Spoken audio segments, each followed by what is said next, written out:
Hello viewers, Microsoft released a new Defender update for Windows 10 and 11 ISO installation. Imagine, as I have mentioned before, Microsoft is now providing these updates almost every month, which is a good move. The update package are important because Windows installation images can sometimes have old or outdated anti-malware definition. These updates also improve performance in some cases.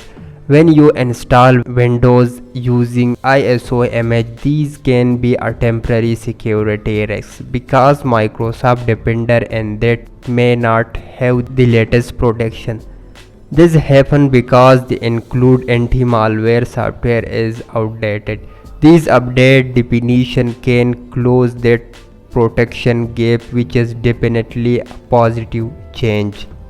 Looking at the latest release note, these updates apply to Windows 11, Windows 10 and Windows Server 2022, 2019 and 2016. The current security intelligence version is the ISO is 1.431.452.1 on my device. The latest version I downloaded today is 1.433. ISO version is not the very latest but still fairly recent. Even though it's not fully up to date, having version 1.431 is still a big improvement compared to older build and help reduce the security gap for new installation.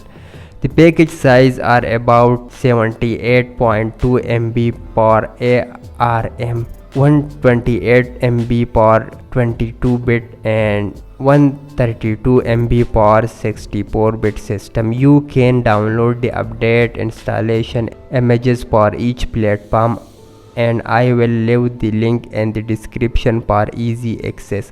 Overall, this is a good step for Microsoft to make new Windows installation more secure. If you found this video helpful, please like the video and subscribe our channel. Thanks for watching.